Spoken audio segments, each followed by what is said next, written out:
Hello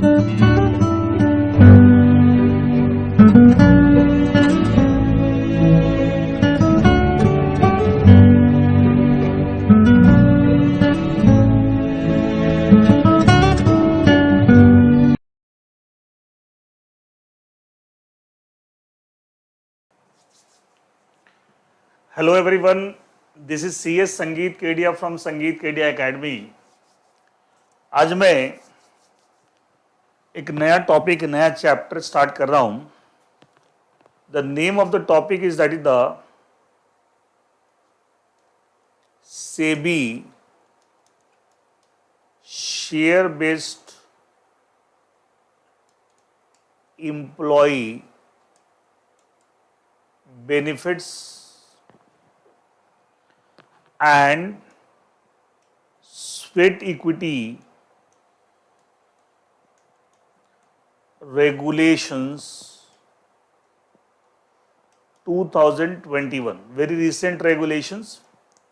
SEBI share based employee benefits and sweat equity regulation 2021, which SEBI has made, and it is effective from 13th of August 2021, 13 अगस्त 2021 से ये effective हुआ है। It means पहली बार CS exam के point of view से बात करें तो इसकी एप्लीकेबिलिटी होगी from June 2022 exam. December 2021 exam ये एप्लीकेबल नहीं था, रीजन बीइंग 6 मंथ्स के क्राइटेरिया के अकॉर्डिंगली। ये जो 30 जून 2021 तक जो अमेंडमेंट आ गए थे, that was applicable in December 2021 exam, since it was in August 2021, and that's why December 2021 exam में एप्लीकेबल नहीं था, एंड पहली बार जून 2022 एग्जाम में ये आपका नए रेगुलेशंस एप्लीकेबल होंगे। अच्छा, ये जो नए रेगुलेशन सेबी ने बनाए हैं, which effective from 13th of August 2021, ये पहले से कुछ रेगुलेशन, उस पर क्या इसका इफेक्ट आया? पहले से दो रेगुलेशन थे, एक का नाम था SEBI share based employee benefits regulations 2014, and दूसरा था that is a SEBI issue of sweat equity shares regulations 2002। सी, ये दो अलग अलग रेगुलेशन थे, एक was relating to the share based employee benefits and second was pertaining to the what we call the sweat equity. ये दोनों regulation abolish हो गए, बोथ हैव बीन एबॉलिश्ड, और इन दोनों रेगुलेशन के जो प्रोविजंस थे, दोनों रेगुलेशन के जो प्रोविजन थे, सेबी ने एक जगह क्लब कर दिया है। एंड वो क्लब करने का मतलब ये नहीं कि provision as it is same है, lot of changes are also there, कुछ प्रोविजन सेम भी है, कुछ नए भी हैं एंड ऑल दैट, एंड वो सब क्लब करके एक नया रेगुलेशन बना दिया सेबी ने। क्या नाम है? SEBI share based employee benefit and sweat equity regulation 2021, which is effective from 13th of August 2021। It means पहले से दो रेगुलेशन सेबी के चल रहे थे, SEBI share based employee benefits regulation 2014 and SEBI issue of sweat equity regulation 2002। ये दोनों regulation abolish हो गए, रिपील हो गए, उसकी जगह दोनों कंबाइन करके नए रेगुलेशन ने लिए with effect from 13th of August 2021। इसलिए पहली बार CS exam point of view से जून 2022 एग्जाम में एप्लीकेबल होगा। नाउ तो ये एक मैंने थोड़ा बैकअप, इसलिए आप लोग जो पहले दो अलग अलग चैप्टर या अलग अलग दो टॉपिक पढ़ते थे, one was based on this, another was based on this, ठीक है, ये अब एक चैप्टर या एक टॉपिक हो जाएगा। Why? Because actually now there is one regulation जिसके अंदर दोनों बातें हैं, शेयर बेस्ड एम्प्लॉय बेनिफिट्स की बात है, स्वेट इक्विटी की बात है। नाम ही देखिए, share based employee benefit and sweat equity regulation 2021। It means मतलब पहले जो आप दो चैप्टर या दो टॉपिक पढ़ते थे, one was based on this law, another was based on this law. अब उस क्योंकि ये दोनों लॉ एबॉलिश हो गए, रिपील हो गए, उसकी जगह एक कॉमन लॉ ने ले लिए, इसलिए अब हम एक टॉपिक या एक चैप्टर पढ़ेंगे, and that is SEBI share based employee benefits and sweat equity regulation 2021. Is that clear? Now coming to what is the purpose of what is the purpose of this SEBI, short में मैं लिख देता हूं, share based employee benefits and sweat equity regulations 2021, bracket में short में share based employee benefits and sweat equity regulation 2000, इसका क्या purpose है, why this regulation be made by SEBI, and इसका इफेक्ट भी पहले के जो 2 रेगुलेशन थे उसको रिपील करके उसकी जगह एक नया रेगुलेशन ले लिया. Through this regulation made by SEBI, SEBI wants to regulate what? Number 1, regulate the concept of sweat equity shares, जो उसके नाम में आ ही रहा है. And number 2, SEBI through this law wants to regulate the various schemes which may be launched by a company for the benefit of employees, and those schemes are dealing with or involving the shares.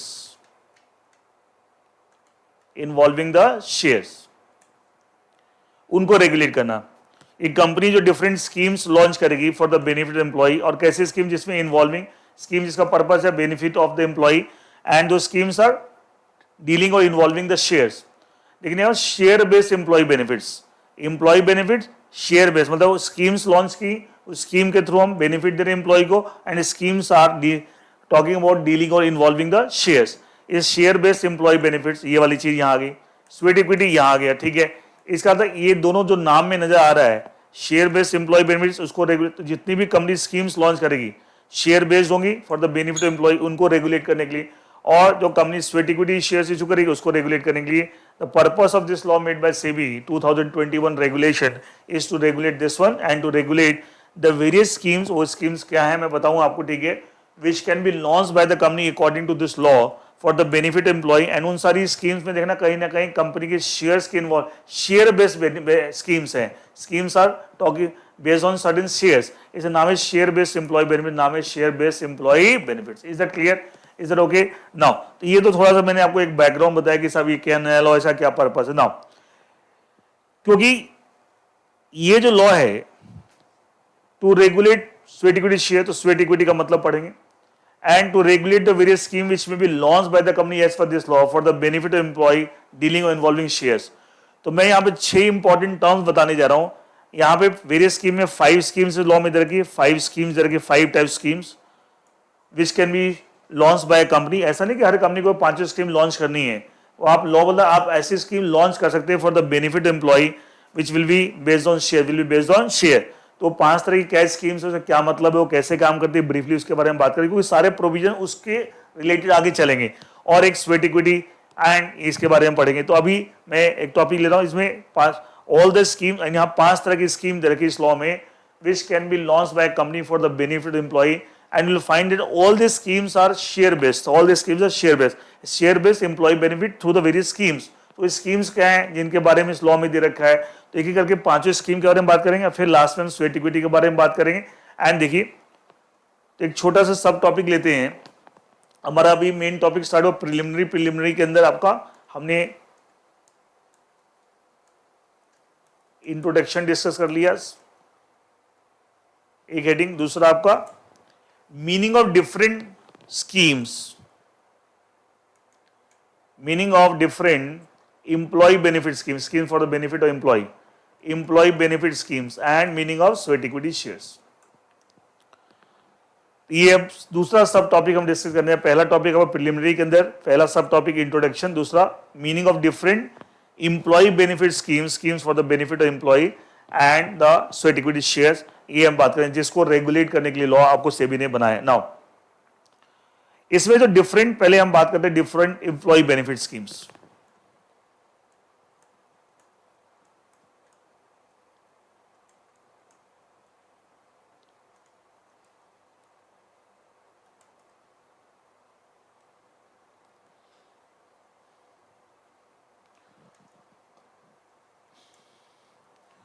Different employee benefit schemes. देखिए इससे पहला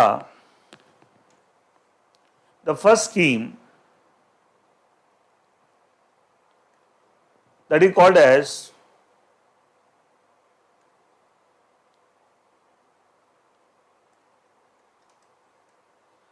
employees stock option scheme, short बोलते हैं ESOS, employee stock option scheme. ये क्या होती है, let us try to understand, थोड़ा डिस्कस करते हैं इसके बारे में। और एक बार आपको कंसेप्ट समझ में आ गया तो फिर प्रोविजन सब आराम समझ में आ जाएंगे। सी एम्प्लॉय स्टॉक ऑप्शन स्कीम, अगर एक कंपनी ये स्कीम लॉन्च करती है, स्कीम में क्या होता है, लेट्स से कंपनी है x limited, and let's say that company has this kind of scheme in its company. ये कंपलसरी चीज नहीं कि हर कंपनी को स्कीम्स लॉन्च करनी है, लॉ ने दे रखा, आप ऐसा कर सकते हैं for the benefit of the employee. मान लो इस कंपनी ने ESOS कंसेप्ट फॉलो कर रही है, क्या इसका क्या यूज होगा, कंपनी के जो रेमुनरेशन पॉलिसी होगी, मतलब एम्प्लॉय के लिए जो आपको सैलरी रेमुनरेशन, अच्छा रेमुनरेशन और सैलरी में आई थिंक आप you understand difference. Salary small term है और रेमुनरेशन एक वाइडर टर्म है। एक एम्प्लॉयर, एक कंपनी अपने एम्प्लॉय को सैलरी के अलावा जितने बेनिफिट देती है, salary plus all the benefit, जैसे HRA देती है और अदर मेडिकल बेनिफिट देती है, ट्रांसपोर्ट फैसिलिटी देती है या व्हाटएवर, और सारी चीजें मिला दें along with the salary, that becomes the remuneration. तो रेमुनरेशन जब वाइडर टर्म देते सैलरी, तो रेमुनरेशन पॉलिसी के अंदर कंपनी का ये भी कंसेप्ट, और जो कंपनी एक स्कीम लाती है रखती है, एक कंसेप्ट फॉलो कर रही है, वो अपनी रेमुनरेशन पॉलिसी में इसको इंक्लूड करती है। कैसे, मैं उसका रीजन बताऊं कैसे। जैसे मान लिया, ध्यान सुनिएगा, एक एम्प्लॉय किसी ए ने इस कंपनी को ज्वाइन किया as a employee, a employee हो गया और कंपनी क्या हो गई, employer. As per this scheme, ये हर एम्प्लॉय को ये इस तरह का दिया था। मैं एक पर्टिकुलर एम्प्लॉय का एग्जांपल लेके समझा रहा हूं, बाकी हर एम्प्लॉय के साथ कंपनी ऐसा करेगी जब भी कोई एम्प्लॉय कंपनी को ज्वाइन करेगा, लेकिन वो कंपनी करेगी जो कंपनी स्कीम फॉलो करे। जो कंपनी स्कीम फॉलो नहीं करे तो ऑब्वियसली सब चीज का मतलब ही नहीं है। तो और ये कोई लॉ में कंपल्सरी नहीं कि हर कंपनी को फॉलो करना, ऐसा नहीं है। देखिए now let's see this company is following this scheme, whenever any employee, any new person joins the company as an employee, तो उसको कंपनी कैसे बेनिफिट स्कीम कर देती है। मान लीजिए ए ने इस कंपनी को ज्वाइन किया एज ए न्यू एम्प्लॉय, तो कंपनी की तरफ से एक आपको ऑफर जाएगा, कंपनी के HR डिपार्टमेंट, वही ह्यूमन रिसोर्स डिपार्टमेंट की तरफ से एक ग्रांट दिया जाएगा। क्या दिया जाएगा, ग्रांट,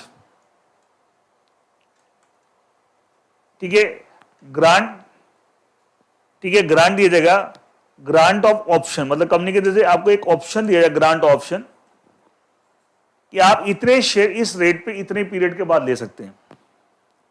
ठीक, इतने पीरियड के बाद ले सकते हैं। मैं एक एग्जांपल देता हूं, मान लिया एक्स लिमिटेड कंपनी ए को बोलती है, ध्यान सुनिएगा, कि आप कंपनी के 5,000 shares at the rate of 20 rupees आपको ले सकते हैं। और मान लिया फिलहाल कंपनी का आफ्टर लेट्स से 1 ईयर, 1 साल के बाद, मतलब कंपनी ने इसको ग्रांट क्या दिया कि आप 5,000 शेयर ले सकते हैं at the rate of 20 rupees after 1 year. ध्यान से सुनिए क्या क्या टर्म्स का मतलब क्या है। इसे अभी नहीं ले सकते, आपके फेवर में ऑप्शन क्रिएट कर दिया, ग्रांट, हमने ऑप्शन ग्रांट कर दिया। अब ये एम्प्लॉय की मर्जी है कि साहब ये ऑप्शन जो कंपनी ने इसके फेवर ग्रांट किया उसको एक्सेप्ट करता नहीं करता। अब उसको लगता है नहीं बेकार, जैसे मान लिया अभी फिलहाल कंपनी का शेयर का रेट 20 रुपए चल रहा है, जो भी चल रहा है, मान लिया कंपनी का शेयर मार्केट में, ये लिस्टेड कंपनी मान लिया, और इसके शेयर को सेबी का लॉ लग रहा था, हम लिस्टेड कंपनी की बात करें, मान लिया इसका मार्केट वैल्यू अभी जब कंपनी ऑप्शन ग्रांट कर रही है, ग्रांट ऑप्शन, उस समय 20 रुपए चल रहा है, लेकिन 1 साल का हो सकता है 40 रुपए हो जाए, 50 रुपए हो जाए, वट एवर, लेकिन कंपनी ने आपको दे दिया कि साहब आपको 20 रुपए के हिसाब से 5,000 शेयर दे देंगे आफ्टर, मतलब 5,000 शेयर इंटू 20 रुपीज, मतलब 1 लाख रुपए के शेयर हो गए, मतलब वैल्यू कितने हो गए, 1 lakh is equal to 1 lakh rupees, 5,000 into 20, 1 lakh रुपए।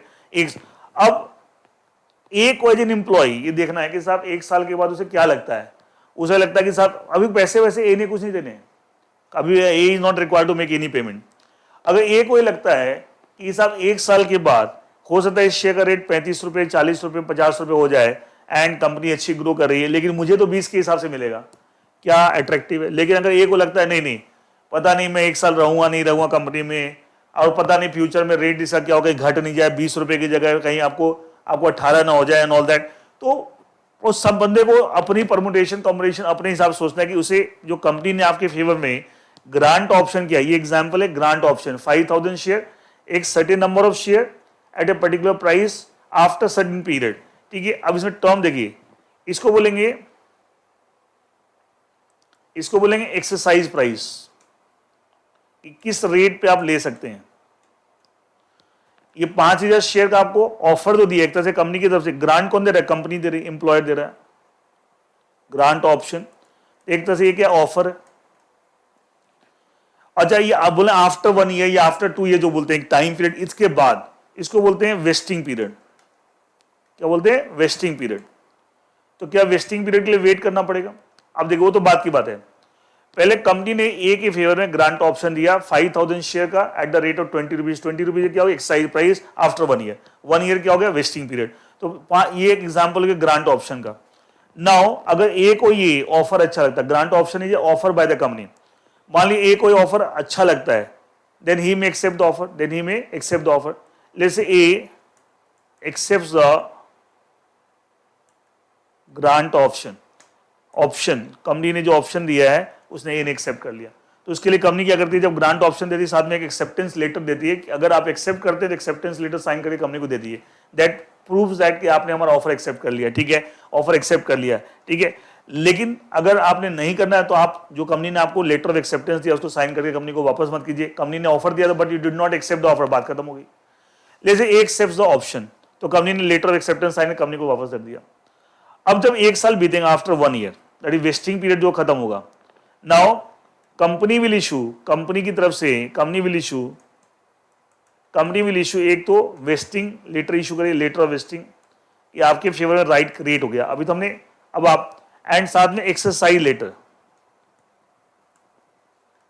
अब अपने राइट को आप एक्सरसाइज करना चाहते हैं तो आप इस लेटर के को आप एक्सेप्ट करके वापस भेजिए कंपनी को। और वेस्टिंग लेटर ये बताने के लिए आपके फेवर राइट क्रिएट हो गया है, now you can exercise your right, now you can exercise your right, ठीक है। उसके लिए एक्सरसाइज लेटर भी कंपनी इशू करेगी। अब अगर मान ली एम्प्लॉय, अच्छा शुरू में कंपनी ने एम्प्लॉय ने ऑप्शन एक्सेप्ट किया था बट पेमेंट कुछ नहीं की थी, ये ओनली वर्बली बात कि हम आपके फेवर में ये राइट क्रिएट कर रहे हैं, grant option buy the company by the employer, ठीक है, बाय द एम्प्लॉय उसने एक्सेप्ट कर लिया, लेकिन अभी कुछ पेमेंट नहीं की है, ठीक है। अब जब वेस्टिंग पीरियड ओवर हो जाएगा, after the vesting period over, that is example 1 साल, तो उससे company vesting letter exercise letter देगी, क्योंकि वेस्टिंग लेटर के थ्रू बता रहे कि आपके फेवर राइट क्रिएट हो गया है, now you may exercise your right, and उसके लिए एक्सरसाइज लेटर। अगर ए एक्सरसाइज करता है, ए एम्प्लॉय एक्सरसाइज करता है, will he pay the excise price to the company? A will pay the gives the exercise letters after signing it कि मैंने accept कर लिया मैंने, एंड पे द एक्सरसाइज प्राइस। जो इस एग्जाम्पल में आपका क्या है 1 लाख रुपए है, 5000 share the rate 20। Now company will allot the shares, the company will allot the shares. अब मान लिया आफ्टर द वेस्टिंग पीरियड, जैसे 1 साल के बाद मान लिया शेयर का रेट 50 रुपए हो गया,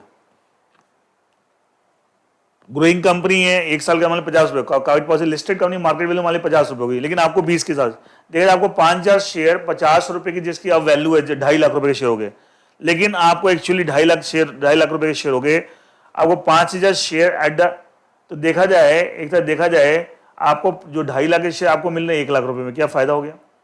अच्छा सिर्फ इतना ही फायदा नहीं, ये प्रोसेस मैंने बताया पहले, कंपनी की तरफ ग्रांट ऑप्शन होता है, फिर एम्प्लॉय में एक्सेप्ट, साथ में लेटर ऑफ एक्सेप्टेंस देती है कंपनी की, आप एक्सेप्ट करना चाहे करें, अब वो जो एक्सेप्ट करना चाहे कर लिया, एक्सेप्ट कर लिया, फिर एक वेस्टिंग पीरियड था, वेस्टिंग पीरियड इस एग्जांपल में वो पूरा होगा, नाउ कंपनी आपको वेस्टिंग लेटर देगी कि हाँ आपके फेवर में जो राइट किया था वो ड्यू हो गया, बोलते ना एक्रू एंड ड्यू, अब ड्यू हो गया, ठीक है, एंड यू में एक्साइज योर राइट, उसके लिए एक्साइज लेटर, अब वो बंदा एक्साइज करेगा, साथ में एक्साइज प्राइस पे करेगा, and company will allot the share.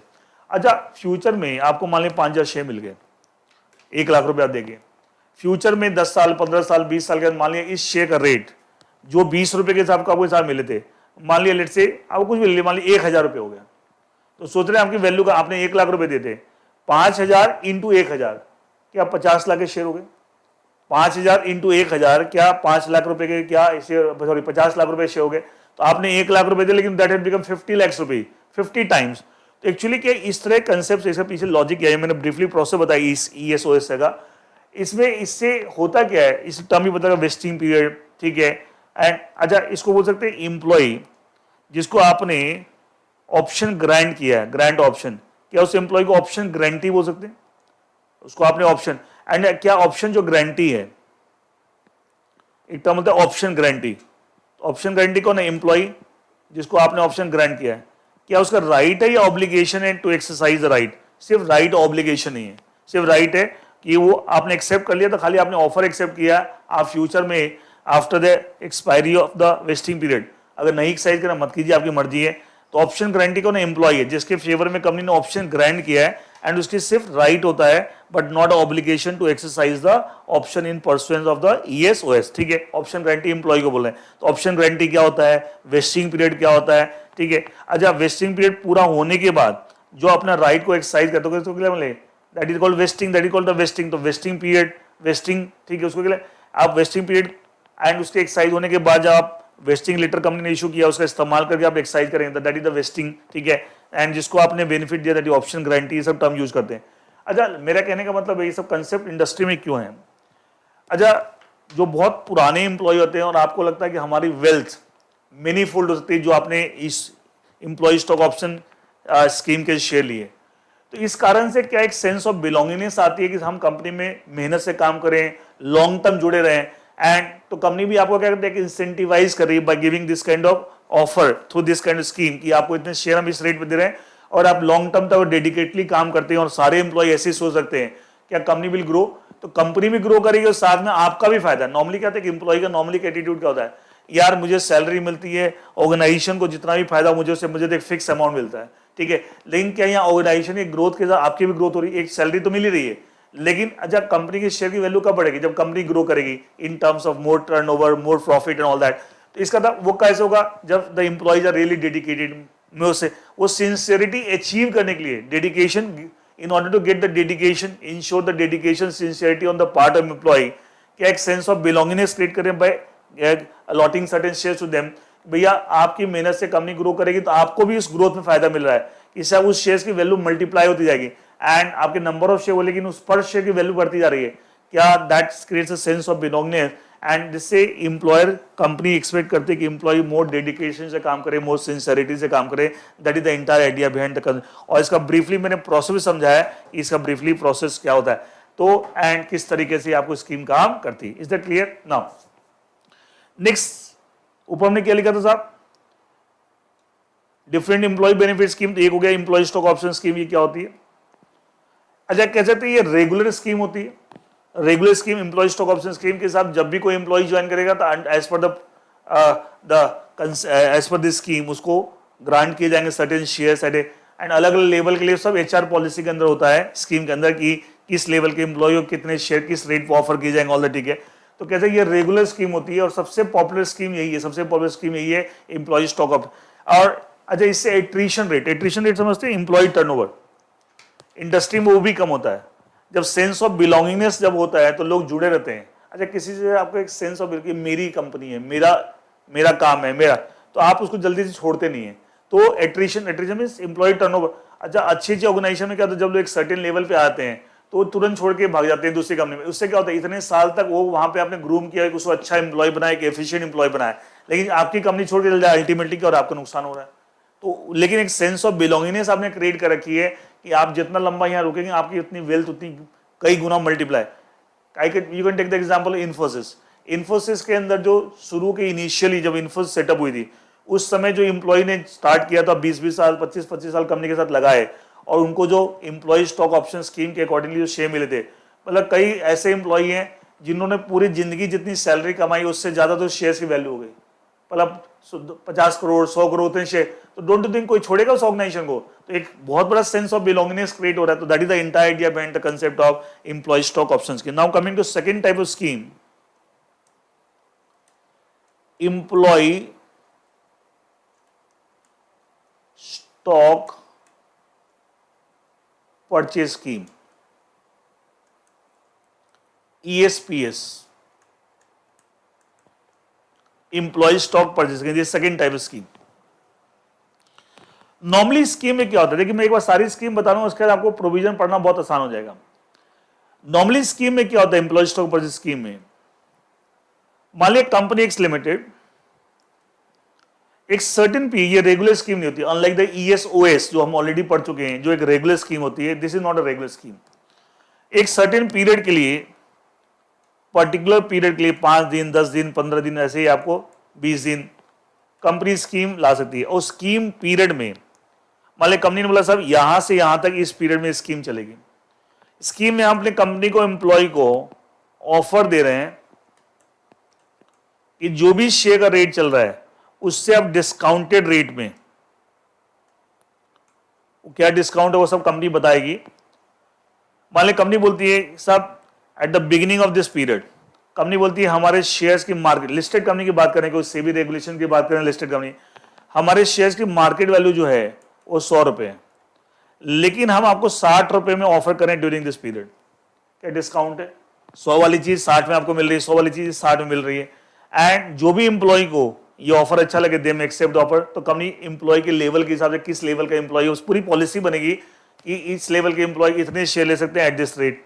तो कह सकते हैं यहाँ पे कम मार्केट रेट ये है, लेकिन आपको एक्सरसाइज प्राइस डिस्काउंटेड है, क्या वो बेनिफिट है? वो क्या है? बेनिफिट है। एंड अच्छा एक बार ये पीरियड ओवर हो गया, उसके बाद कोई एम्प्लॉय स्कीम के अकॉर्डिंग शेयर नहीं ले सकता, तो कह सकते हैं ये इस अकेजनल स्कीम और पर्टिकुलर पीरियड के लिए स्कीम होती है, not a regular scheme.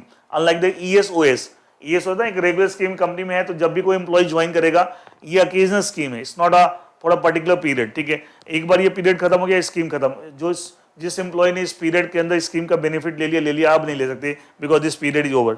And that kind scheme is called the employee stock purchase scheme. ठीक है, occasional scheme, particular period, employee को आप डिस्काउंटेड प्राइस पे ऑफर कर रहे हैं, मार्केट में जो रेट चल रहा है कंपनी के शेयर का उससे कम रेट पे आप ऑफर कर रहे हैं, इस रेट पे आप इस पीरियड में, और कौन से लेवल का एम्प्लॉय कितने शेयर ले सकता है वो सब कंपनी अपने इस ऑफर में बताएगी। एंड उसके अकॉर्डिंगली जिस एम्प्लॉय को अच्छा लगे, दे में एक्सरसाइज, दे में apply for this share, and जिनको नहीं अच्छा लगे they will not apply for the same. Now एक और चीज देखिए इसके अंदर,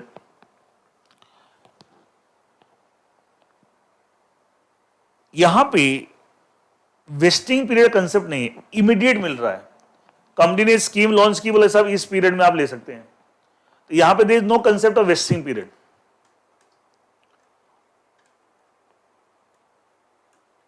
जैसे ESOS में क्या वेस्टिंग पीरियड कंसेप्ट था, जैसे मतलब 1 साल के बाद, और अभी थोड़ी देर में पढ़ोगे ESOS में as per the SEBI regulation जो अभी उन्होंने स्टार्ट किया है, उसमें कम से कम 1 साल का वेस्टिंग पीरियड, कम से कम, ज्यादा भी कंपनी रखना चाह रख सकती है, बट 1 साल कम से वेस्टिंग पीरियड रहेगा। ठीक है, कंपनी में हैव 2 इयर्स और 1.5 ईयर वट एवर, लेकिन कम से 1 साल का वेस्टिंग। लेकिन ESPS में कोई वेस्टिंग पीरियड कंसेप्ट नहीं होता।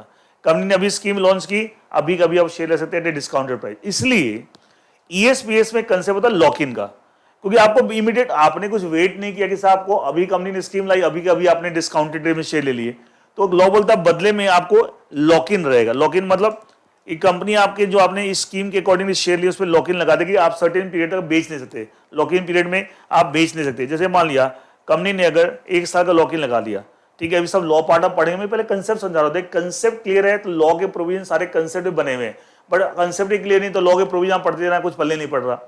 तो लॉक इन पीरियड, मान लिया कंपनी ने 1 साल का लॉक इन लगा दिया, भैया आप ले लीजिए स्कीम के अंदर, लेकिन आपने जब अलॉटमेंट आपको शेयर होंगे एज पर दिस स्कीम, 1 साल तक आप बेच नहीं सकते, lock in your shares are locked in. Logic है फ्री, आपको डिस्काउंट में मिल रहा है तो कुछ तो आपको होल्ड करना पड़ेगा, इमीडिएटली कैसे सेल कर सकते हैं, इसलिए यहाँ पे एक लॉक इन पीरियड कंसेप्ट होता है।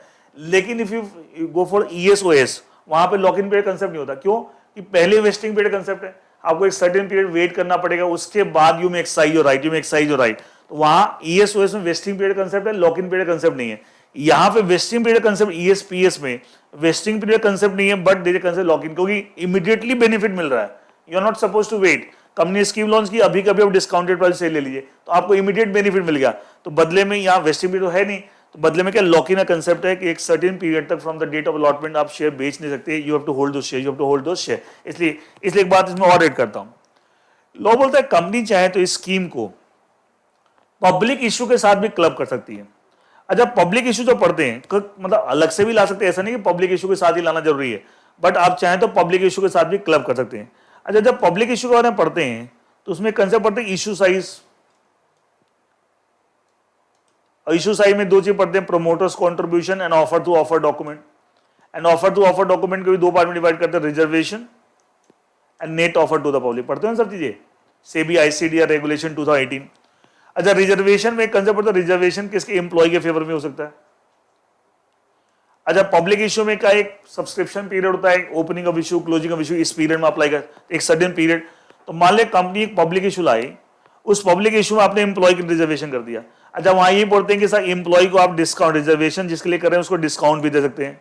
तो सारी बात हो गई, आप डिस्काउंट दे रहे हैं और लोग को ज्यादा रेट पे शेयर इशू कर रहे हैं, लेकिन आप एम्प्लॉय जिनके रिजर्व किया आप डिस्काउंट दे सकते हैं। कंपनी ने डिस्काउंट दिया एक सर्टेन पीरियड, पब्लिक इशू में आप सर्टेन पीरियड के लिए अप्लाई कर सकते हैं। तो सर्टेन पीरियड वाली बात होगी, ठीक है, there is discount to the employees through reservation. तो क्या हम पब्लिक इशू के साथ भी स्कीम चाहे तो क्लब कर सकते हैं by using this concept of reservation for employee at discounted price. तो लॉ बोलता है कि वो आप चाहे तो पब्लिक इशू के साथ भी ला सकते हैं। अच्छा, एक बात और, लॉ बोलता है जब आप एम्प्लॉयज के लिए रिजर्वेशन करते हैं इन पब्लिक इशू, डिस्काउंट दे सकते हैं, देना जरूरी नहीं है। अगर कंपनी ने एम्प्लॉयज की रिजर्वेशन तो किया पब्लिक इशू में, लेकिन आपने डिस्काउंट नहीं दिया, मतलब जो और लोगों को जिस रेट पे आप शेयर दे रहे हैं एम्प्लॉयज को भी रिजर्वेशन कैटेगरी में उसी रेट पे दे रहे हैं। अब देखो, जब डिस्काउंट नहीं दिया, आप कहने के लिए स्कीम लिया है, पब्लिक इशू क्लब कर दिया, रिजर्वेशन फॉर एम्प्लॉयज है, certain number of share, but price में कोई बेनिफिट नहीं दे रहे, जो और लोगों को जिस रेट पे दे रहे हैं, जैसे इनको जिस रेट पे दे रहे हैं यहां भी आप उसी रेट पे दे रहे हैं, फिर लॉ बोलता है उस केस में लॉक इन पीरियड नहीं लगेगा। लॉजिक, बेनिफिट मिला ही नहीं, प्राइस का बेनिफिट मिला है, तो उसके फिर लॉक इन पीरियड कम नहीं लेगा। तो बताना कम से कम 1 साल का लॉक इन पीरियड होता है, अभी आप पढ़ेंगे ईएसपीएस में, लेकिन आप पढ़ेंगे। हाउएवर अगर आप पब्लिक इशू के साथ भी ला रहे हैं, पब्लिक ला सकते हैं, उसमें भी डिस्काउंट दे तब भी लॉक इन पीरियड लगा सकते हैं। लेकिन अगर पब्लिक इशू के साथ ला रहे हैं और औरों को जिस रेट पे शेयर दे रहे हैं उसी रेट पे आप एम्प्लॉय को रिजर्वेशन कैटेगरी में भी दे रहे हैं, कोई डिस्काउंट नहीं दे रहे, तो उस केस में फिर लॉक इन पीरियड नहीं लगा सकते। क्या मेक सेंस और नॉट, मेक सेंस और नॉट। देखिए, अच्छा एक और बात, ये जो सारी स्कीम्स है 5 तरह की स्कीम, अभी मैंने 2 बताई है, ईएसओएस एंड ईएसपीएस। ये पांचों तरह की जो स्कीम्स हैं, और मैं सब में बेसिक कंसेप्ट किस तरह का वर्क करता है, ठीक है। यहाँ वेस्टिंग पीरियड कंसेप्ट नहीं है, अनलाइक ईएसओएस वहां पे है, तो यहाँ पे लेकिन डिस्काउंट, लेकिन साथ में लॉक इन पीरियड। लेकिन अगर पब्लिक इशू के साथ ला रहे हैं और डिस्काउंट नहीं दे रहे, अगर वहां भी डिस्काउंट दे तभी लॉक इन पीरियड होगा, लेकिन डिस्काउंट नहीं दे रहे सेम रेट पे, फिर लॉक इन पीरियड का कंसेप्ट नहीं लगेगा यहाँ पे, ठीक है। अच्छा, तो ये सारी जो स्कीम्स है, पांचों तरह की स्कीम, इन सब में है एक कंपनी स्कीम खुद डायरेक्टली खुद इंप्लीमेंट कर सकती है खुद, और चाहे तो ट्रस्ट के थ्रू, एक इरेवोकेबल ट्रस्ट जिसको कंपनी रिवोक नहीं कर सकती, इरेवोकेबल, वो सेटअप करे, एंड उस ट्रस्ट के थ्रू भी कंपनी सारी स्कीम्स का इंप्लीमेंटेशन कर सकती है, ऑल द 5 स्कीम्स, ठीक है। एक बार मैं अभी ये सब आगे डिटेल में लॉ पार्ट में आएगा। मैं पहला, एम्प्लॉय स्टॉक ऑप्शन स्कीम और ईएसओएस मींस स्कीम, पहला under which company grants employee stock option directly through trust, grant करती है एम्प्लॉय को, बताया था ना, ग्रांट ऑप्शन, फिर वो एम्प्लॉय को आप ग्रांट ऑप्शन एक्सेप्ट करता ही नहीं करता, अगर एक्सेप्ट करता then he has to wait for the vesting period, vesting period जब ओवर हो जाएगा देन ही कैन एक्साइज, ठीक है, एट एक्साइज प्राइस। फिर दूसरा, एम्प्लॉय स्टॉक परचेज स्कीम और ESPS means scheme under which company offer shares to employee, company अपने employee को शेयर ऑफर कर रही है, ठीक है, ऑफर कर रही है, कोई ऑप्शन ग्रांट में कंसेप्ट नहीं है, as a part of public issue और अदरवाइज, बताना अलग से भी कर सकते हैं और अदरवाइज, लेकिन हमेशा एक सर्टेन पीरियड के लिए तो अकेजनल स्कीम होती है, और पब्लिक इशू में एक सर्टेन पीरियड की बात कर रहे हैं, जैसे एक सर्टेन पीरियड, और थ्रू ट्रस्ट, खुद कर सकती है ट्रस्ट के थ्रू, बता दो हर सारी स्कीम ऐसे ही है, वे द ट्रस्ट में undertake the secondary acquisition for the, अच्छा ट्रस्ट के थ्रू करेंगे तो कंपनी जो शेयर ऑफर करे तो कंपनी तो नए शेयर इशू कर सकती है, तो ट्रस्ट जब आपको ट्रस्ट के थ्रू करे तो ट्रस्ट जो ऑफर करे एम्प्लॉय को कि आप सर्टेन शेयर ले सकते हैं डिस्काउंटेड प्राइस, तो ट्रस्ट का शेयर कहां से आएंगे, या तो कंपनी ट्रस्ट को शेयर अलॉट करेगी, या ट्रस्ट वो शेयर्स एम्प्लॉय को ऑफर करने के लिए discounted price, it may acquire the share from the secondary market, from the secondary market the trust may undertake the secondary acquisition for the purpose of this particular scheme. So ये briefly आपको दोनों तरह की scheme मैंने 2 बता दी आपको, ठीक है। Now coming to third type scheme, stock appreciation rights scheme, short बोलते हैं SAR scheme, stock appreciation rights SAR scheme. Third, see how does this scheme work?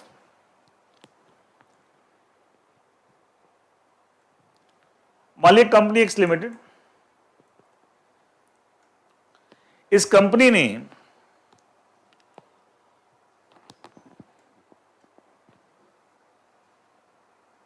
एक कैलकुलेट से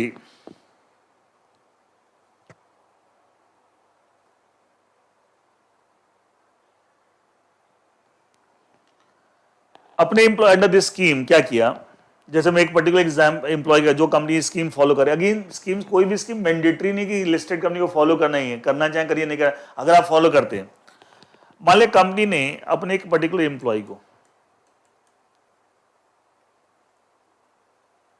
उसके फेवर में, एक पर्टिकुलर एम्प्लॉय को उसके फेवर में मान लिया कंपनी बोलती है 1000 shares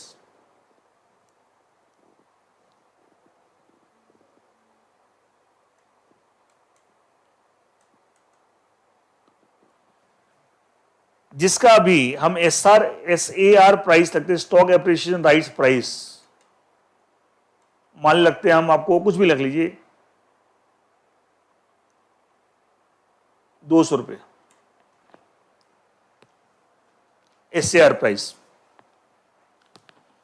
and they let's say their vesting period of 1 year, यहां भी वेस्टिंग पीरियड कंसेप्ट है 1 ईयर, और उससे ज्यादा भी रखते, कम से कम 1 साल तो हो गए, सब लॉ पार्ट में आप पढ़ेंगे, लॉ में आएगा। इसका मतलब क्या हुआ, अभी कंपनी को कोई शेयर वे नहीं दे रही, कंपनी बोली 1000 शेयर जिसका SAR प्राइस 200 रुपए है, वेस्टिंग पीरियड 1 साल, इसका मतलब क्या, 1 साल बीतने दीजिए, 1 साल बीतने के बाद इसका जो भी मार्केट प्राइस, मतलब वेस्टिंग पीरियड एक्सपायर होने के बाद, after the expiry vesting period, you have to wait for vesting period, you have to wait for the expiry vesting period, जो भी मार्केट प्राइस होगा, लेट्स से एग्जांपल लेते हैं, मान लें मार्केट प्राइस 300 रुपए हो गया, after 1 year after the expiry wasting मान 300 रुपए हो गया, तो ये डिफरेंस है, क्या ये अप्रिसिएशन है, 300 माइनस 200, 300 वैल्यू हो गई 200, ये डिफरेंस क्या है, अप्रिसिएशन, या अप्रिसिएशन कितना हो गया 100 rupees per share,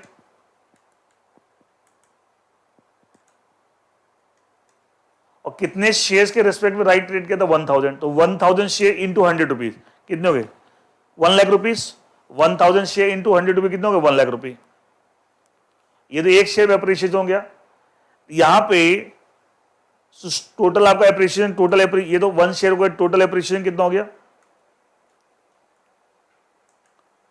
1000 shares into 100 rupees, 100 rupees का जो डिफरेंस आया between the market price and the SAR price, ये 1 लाख रुपए हो गया। अब 1 लाख रुपए का बेनिफिट ए को हो गया, 1 साल बीतने के बाद आफ्टर द एक्सपायरी वेस्टिंग में उसको 1 लाख रुपए बेनिफिट, अब 1 लाख रुपए कंपनी को, अभी कंपनी ना ए ने कंपनी को कुछ दिया, कंपनी ने खाली राइट क्रिएट कर दिया 1000 share at the SAR price of 200 rupees, 1 साल का वेस्टिंग पीरियड है, एक वेस्टिंग पीरियड ज्यादा भी हो सकता है, एंड जो भी इसका मतलब ये हुआ कि उस समय एक वेस्टिंग पीरियड एक्सपायर होने जो भी मार्केट प्राइस होगा, इन दोनों में जो डिफरेंस होगा market price minus SAR price, उस डिफरेंस इज द एप्रिसिएशन, और जितने शेयर के रेस्पेक्ट में आपके फेवर में राइट क्रिएट किया उतने share into number of share into the appreciation, उतने का बेनिफिट आपको मिलेगा। अब 1 साल के बाद इस एग्जांपल में क्या ए कंपनी से 1 लाख लेने के लिए राइट मिल गया फ्री में, दिखाया कुछ उसने दिया ही नहीं था।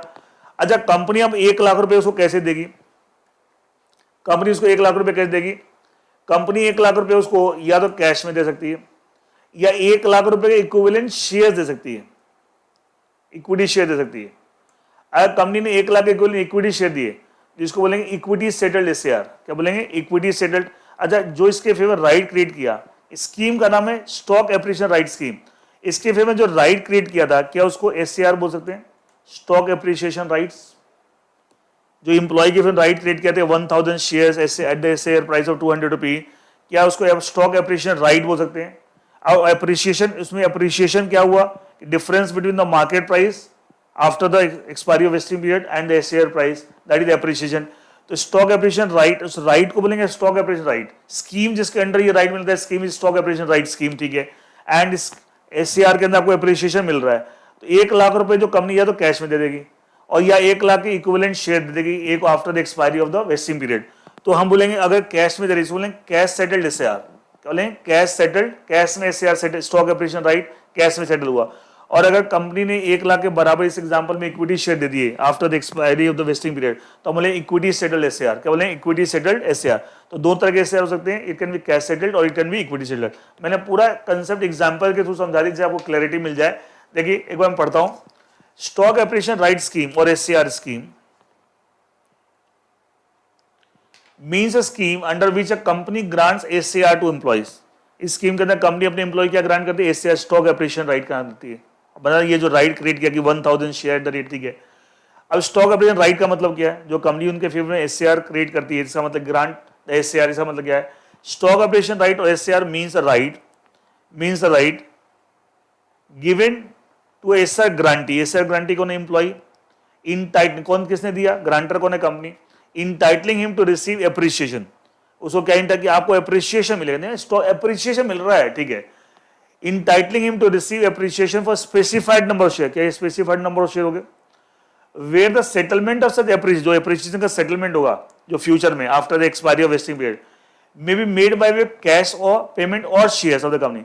अगर कैश पेमेंट में कहें तो कैश सेटल एसआर होगा, और अगर शेयर्स के बदले तो क्या equity. It may be noted that SR settled by way of shares of the company shall be refer to as the equity settle SR, और अगर कैश में कैश सेटल एसआर। और लिखा ना जहां पे आपको appreciation, entitling him to receive appreciation, तो एप्रिसिएशन को अंडर लगी। एप्रिसिएशन का मतलब क्या है? Appreciation mean difference between the market price, this one, of the share company on the date of exercise of, जब वेस्टिंग पीरियड एक्सपायर हो जाएगा उसके बाद जब एम्प्लॉय अपना राइट एक्सरसाइज करेगा तो उस दिन जो मार्केट वैल्यू है, मान ली ये है 300 रुपए, difference between this on the date of exercise of stock of right और वेस्टिंग ऑफ और एसएआर एज द केस में, and the SAR price, and the SAR, ये एसएआर प्राइस, ये दो डिफरेंस है, वो क्या एप्रिसिएशन है। क्या जो लिखा हुआ है सब कुछ मैंने पूरे पहले समझा दिया था, अब आप पढ़ लीजिए, आपको सब कुछ समझ में आ जाएगा।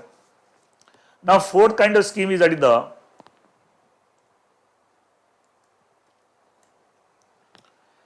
general employee benefit scheme, तो शॉर्ट बोलते हैं GBS, general employee benefit scheme, GBS.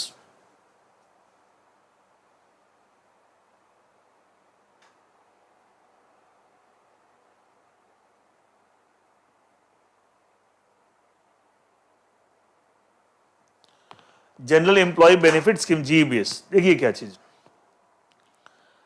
अच्छा, company as an employer,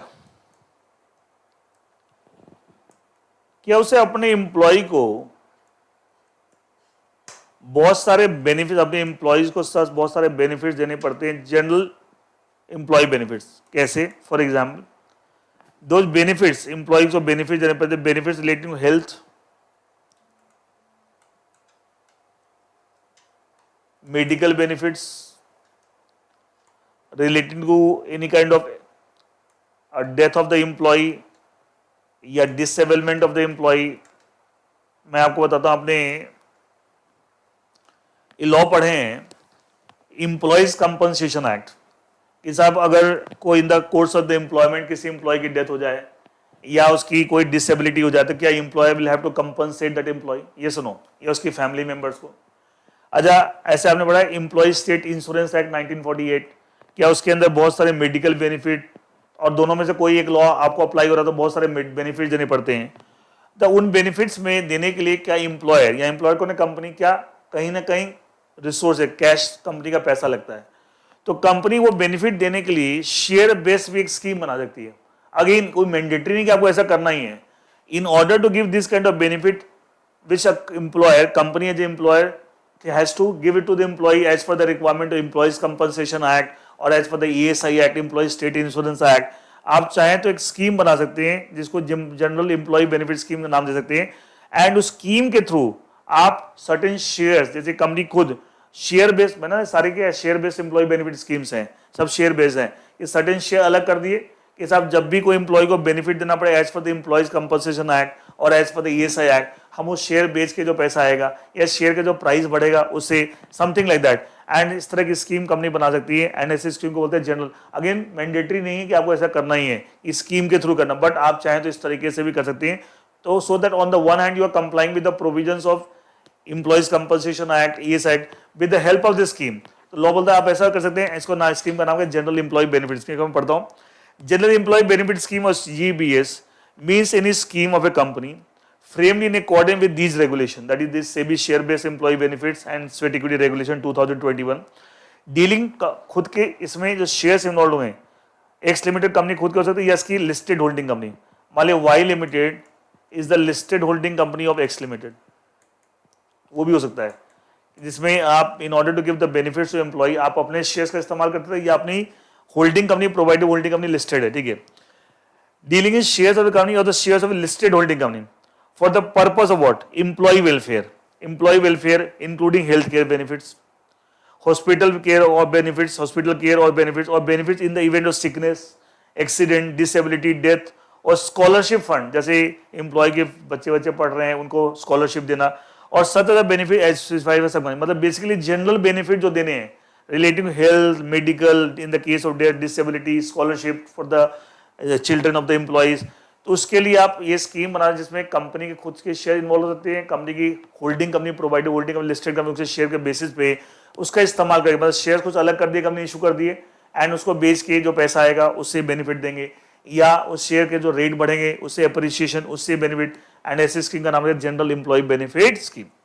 now coming to the last one, जो 5 स्कीम्स हैं आपको, ठीक है, स्वेट इक्विटी तो अलग है, देखिए वो भी इसी लॉ से रेगुलेट होता है लेकिन वो अलग चीज होगी। Fifth that is the retirement benefit scheme.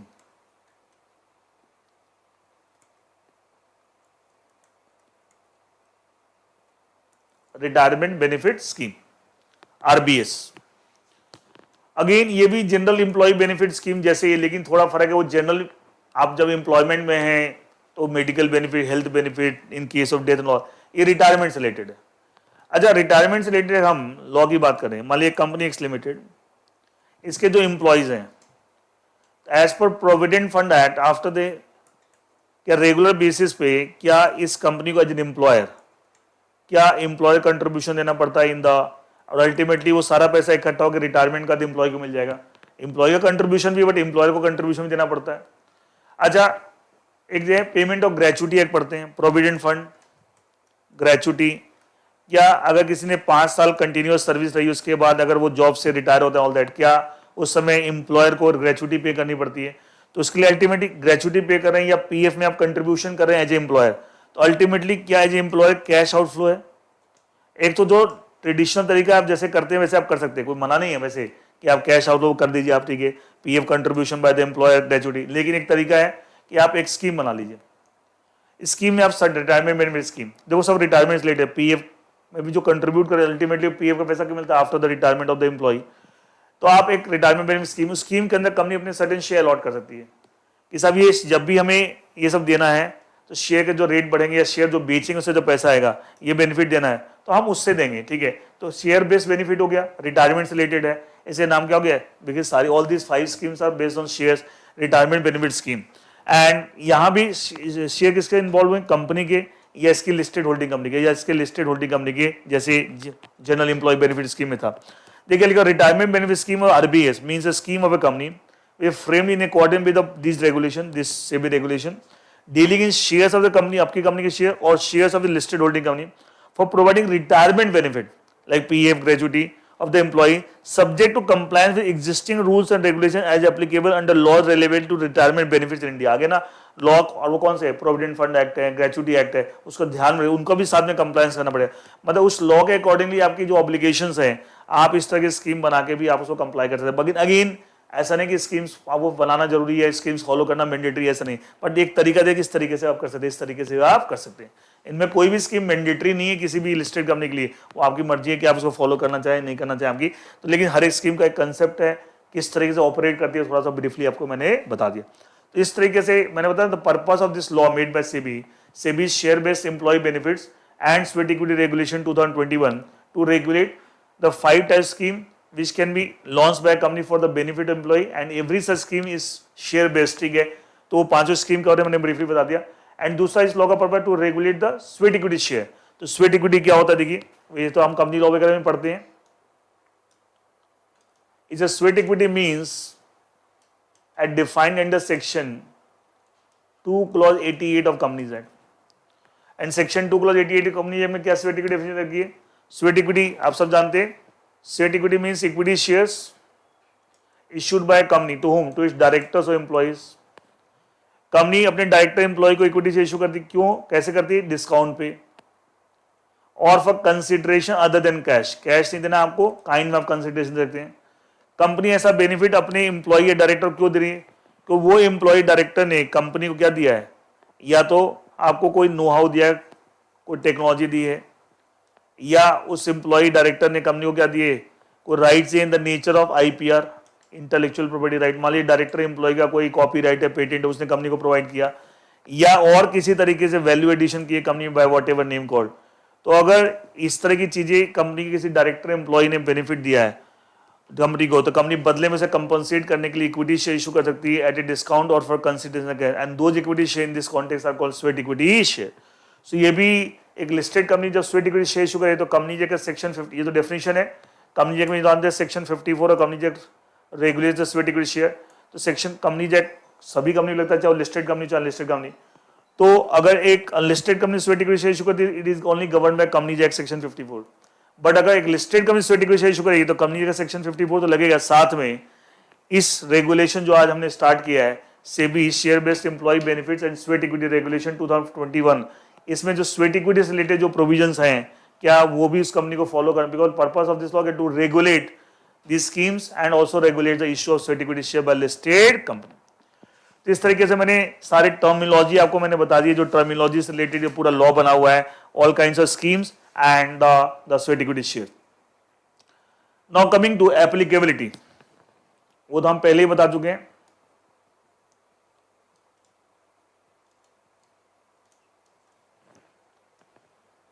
मान लिया एक्स लिमिटेड एक लिस्टेड कंपनी है जिससे securities are listed on recognised stock exchange.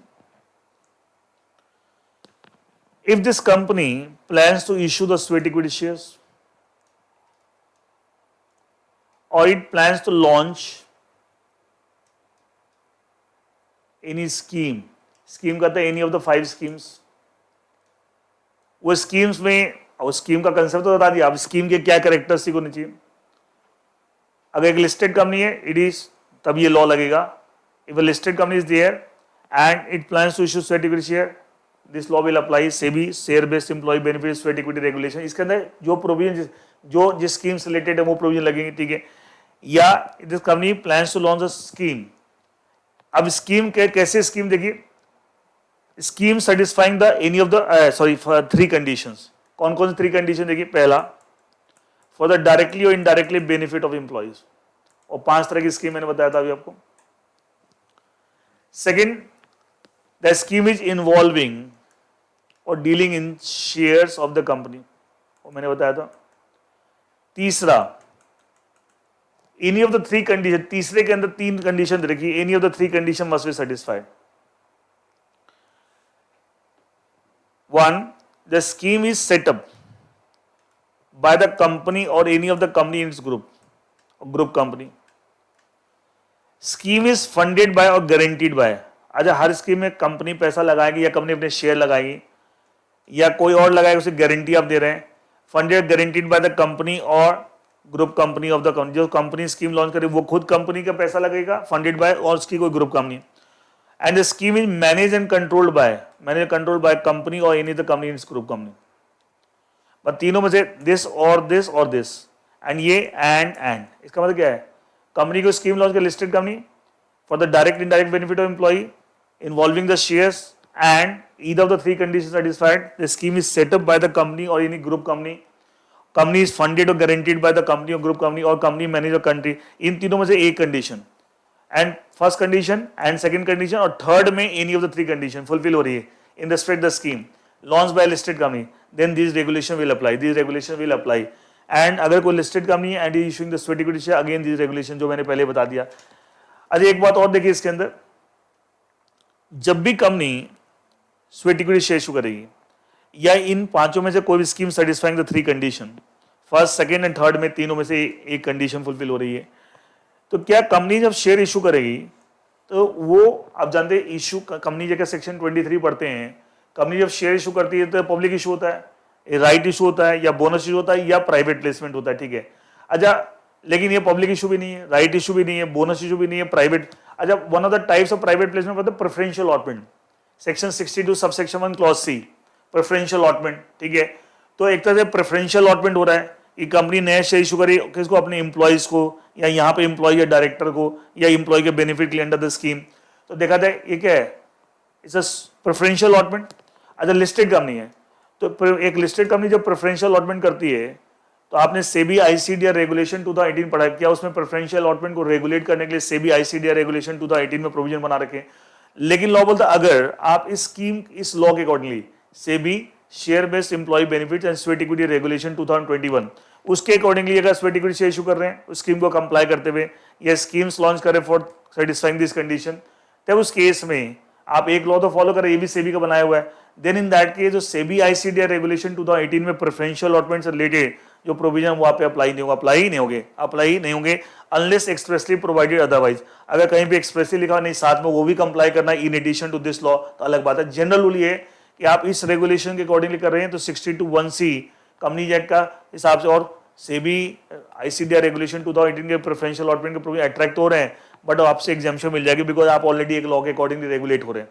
देखिए मैं पूरा पढ़ देता हूँ आपको। Applicability, the provisions of this regulation that is SEBI share based employee benefits and sweat equity regulation 2020 shall apply to the following schemes।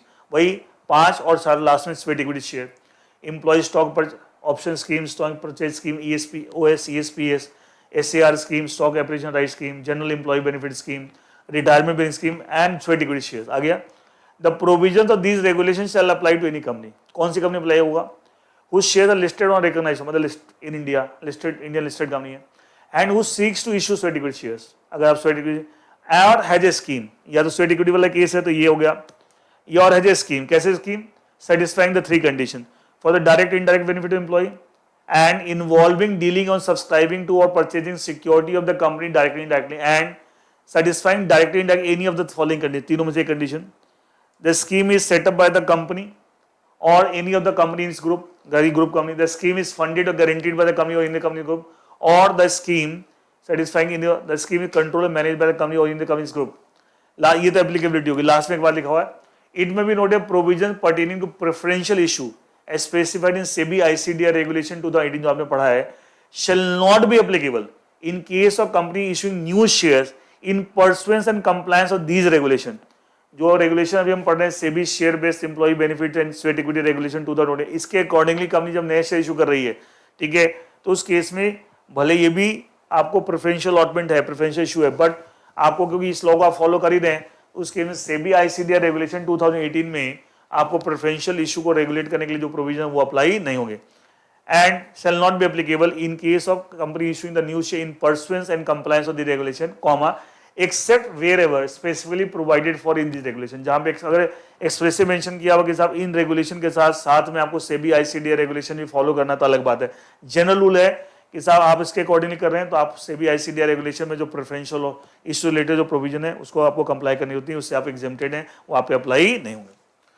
Next आपको definition और important terms मैं ऑलरेडी बताता हूँ। ग्रांट बताता है ईएसओएस कंपनी जो या किसी भी स्कीम में कंपनी आपको जो ऑफर देती है कि आप ये बेनिफिट ले सकते हैं, दैट इज ग्रांट। अच्छा, जिसको आप ग्रांट दे रहे हैं एम्प्लॉय को, वो क्या है, ऑप्शन ग्रांटी, ऑप्शन ग्रांट कर रहे हैं, कंपनी ऑप्शन ग्रांट कर रही है, सामने वाला क्या option, that is employee. Vesting बताया था, एम्प्लॉय जिस प्रोसेस का इस्तेमाल करके कंपनी को अप्लाई करेगा and that to receive the benefit, that is vesting. Vesting period बताया था, ईएसओएस पेकर में होता है या एससीआर में होता है वेस्टिंग पीरियड आपको, लेकिन बताया ईएसपीएस में नहीं होता, ईएसपीएस में वेस्टिंग पीरियड कंसेप्ट नहीं होता, वो मैंने बताया था। नेक्स्ट देखा एक term your relevant date. Relevant date का जो मीनिंग दे रखा है ये आपने नहीं पढ़ा था, ये आगे टर्म आगे यूज होगा, मैं बताया था अभी आपको। रेलेवेंट डेट ये टर्म 2 कॉन्टेक्स्ट में होगा। एक है in the case of grant, grant कौन दे रहा है, company, grant of option. And दूसरा in the case of exercise, exercise कौन कर रहा है, एम्प्लॉय, अपने राइट एक्सरसाइज कर रहा है employ.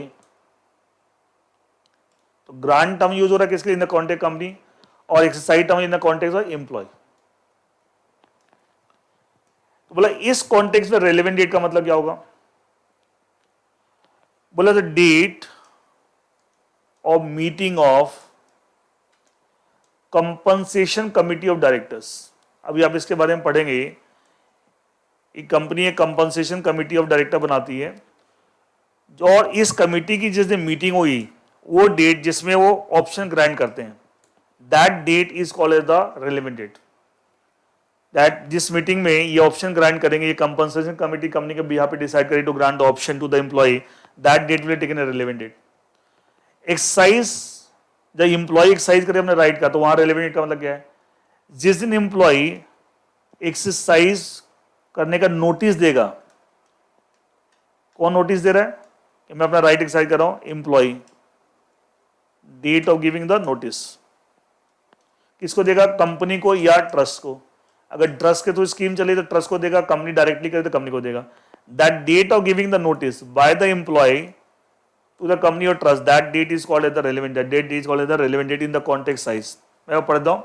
relevant date means first in the case of grant, कौन?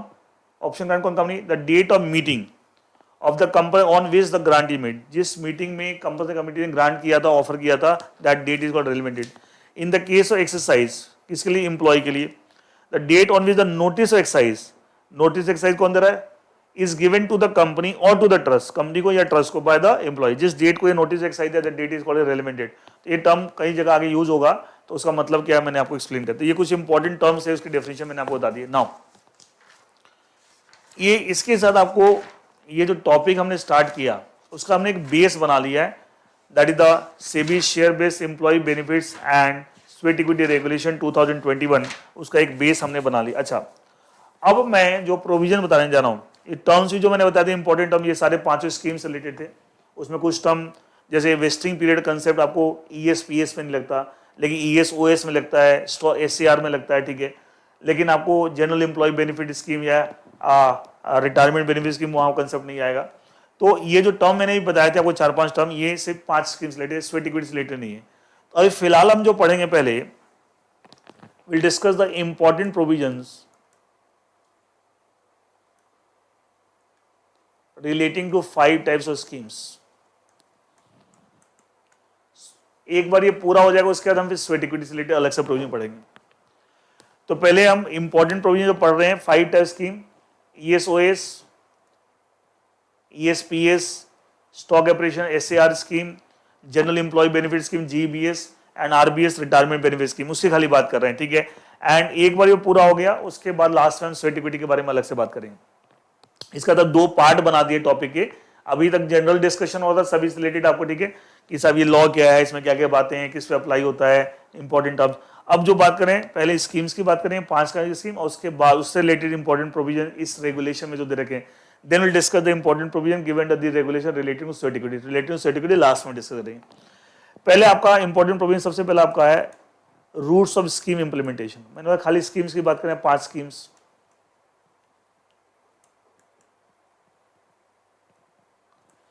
ये बात मैंने पहले बताया था, 2 तरीके से कर सकते हैं। कंपनी डायरेक्टली कर सकती है खुद, या एक ट्रस्ट बना सकती है इररिवोकेबल ट्रस्ट, मतलब जिसको कंपनी रिवोक नहीं कर सकती, कैंसिल नहीं कर सकती। दोनों पॉसिबिलिटी है, डायरेक्टली और एक कंसेप्ट बन गया ना। अब आपको प्रोविजन पढ़ने में बहुत आसानी होगी। लेकिन एक बात का ध्यान रखना क्या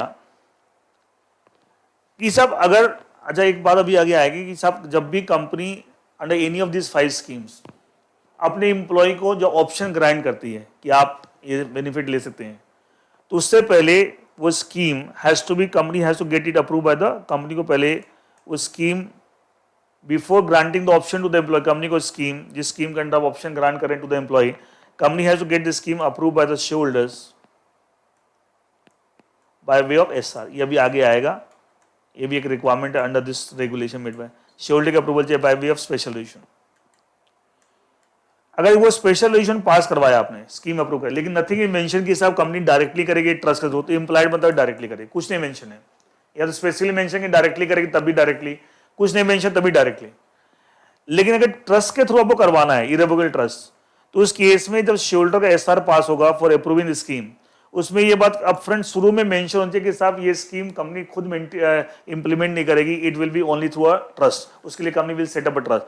ये बात अपफ्रंट इस SR में मेंशन होना चाहिए, तभी आप ये ट्रस्ट रूट यूज कर सकते हैं। इट मींस जो SR पास हुआ for approving scheme, if nothing is mention which route, implied है कि this route, but if the company wants a trust route then it should be decided upfront in the SR जिसके through scheme share holder से आपने approve करी। एक दूसरी बात, अगर कभी भी स्कीम में ऐसी बात हो, आपकी स्कीम के जो टर्म्स एंड कंडीशन है कि साहब उसमें मार्केट से भी शेयर परचेज किए जाएंगे और शेयर से बेनिफिट दिया जाएगा to the employ.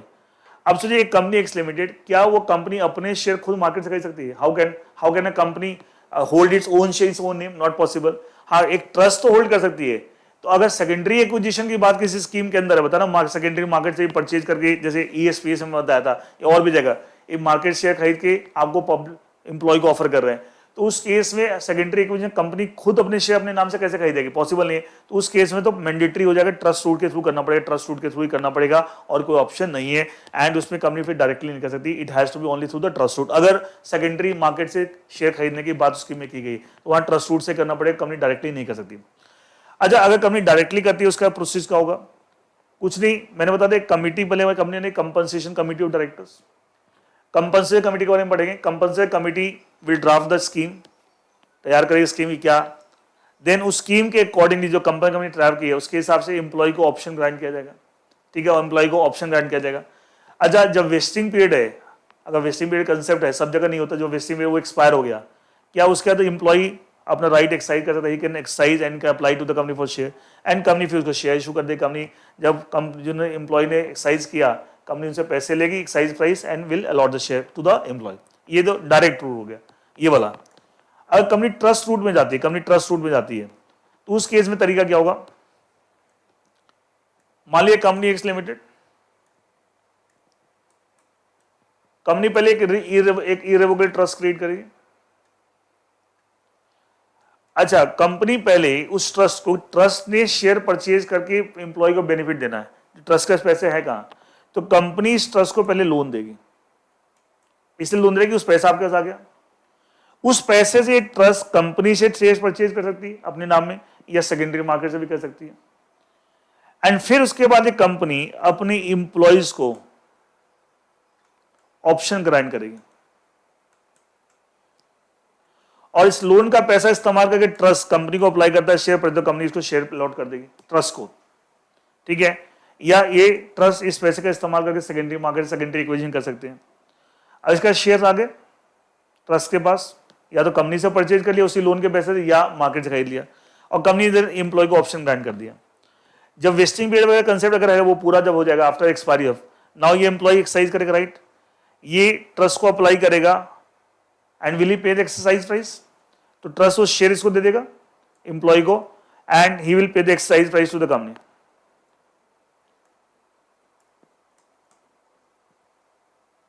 Sorry, to the trust.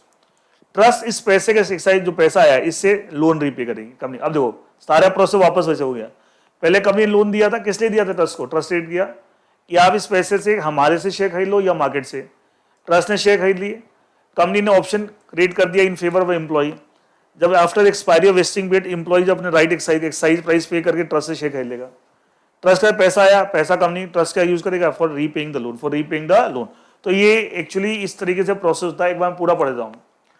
A company may implement the scheme either directly or by setting an irrevocable trust. It can be one trust or it can be multiple trust. Multiple trust अलग अलग scheme के लिए हो सकता है, एक scheme के लिए एक ट्रस्ट है, दूसरी स्कीम के लिए एक कंपनी में मल्टीपल स्कीम भी तो हो सकती है। It may be noted if the scheme is to implement through trust, इस रूट से the same has to be decided upfront at the time of taking the approval shareholder for setting। बता ना उसी समय डिसाइड होना चाहिए। अगर कुछ नहीं डिसाइड हुआ, शेयरहोल्डर का अप्रूवल तो लिया लेकिन नथिंग मेंशन की वेदर डायरेक्ट रूट और ट्रस्ट रूट, तो फिर डायरेक्ट ही होगा। It may further be noted that if the scheme involves secondary acquisition or gift or both, trust को सॉरी अगर सेकेंडरी एक्विजिशन होगा या कंपनी के प्रोमोटर भी अपने शेयर कुछ गिफ्ट भी करेंगे for this purpose, then in that case it has to be mandatory for the company to implement such scheme through trust only. इसलिए कंपनी डायरेक्टली नहीं कर सकती, ये मैंने बताया था। फिर डायरेक्ट रूट फॉर इसका प्रोसेस क्या होगा? कंपनी फॉर्म से compensation committee define the eligibility criteria, मतलब किस किस कौन से एम्प्लॉय इस स्कीम के अकॉर्डिंगली इसका बेनिफिट ले सकते हैं। Eligibility criteria, issue fresh shares for ESOP, ठीक है, नए शेयर आपको इशू करेगी, मतलब option grant. After vesting period employees can exercise the vesting period expire हो जाएगा, employee can exercise option on expiry of an option, sorry on exercise on option, जो employee अपना ऑप्शन एक्सरसाइज करेगा, apply करेगा, वो pay करेगा, company will issue the share, company issue the share to the employ. Trust route for ESOP, company forms an employee welfare trust, company grant the loan to the trust for subscribing share, कि आप directly company के share market से खरीद लीजिए। Company issue fresh share to the trust and option, इनको एक share दिया, ये लोन का पैसा जो इनको आए कंपनी शेयर परचेज करेंगे और इनको एम्प्लॉय को ऑप्शन ग्रांट कर दिया। Employee exercise the option, employee किससे लेंगे शेयर? ट्रस्ट से। Trust transfer the share to the employee upon receipt of the exercise price, trust share इनको दे देगी और इनको एक्सरसाइज प्राइस मिल जाएगा ट्रस्ट को। Trust will use that money for repayment, trust repay the loan to the company. तो ये process है अगर ट्रस्ट रूट से। तो ये ब्रीफली आपको प्रोसेस मैंने बताया किस तरीके से चलता है। Now coming to eligibility criteria, मतलब कौन सा एम्प्लॉय स्टॉक ऑप्शन स्कीम के अंदर एलिजिबल होता है एंड ऑल दैट, ठीक है, that we are going to discuss.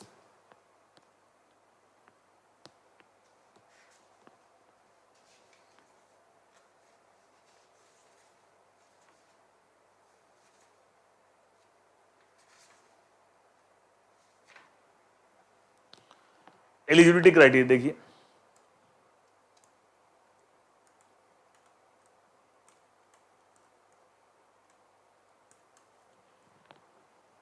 Eligibility criteria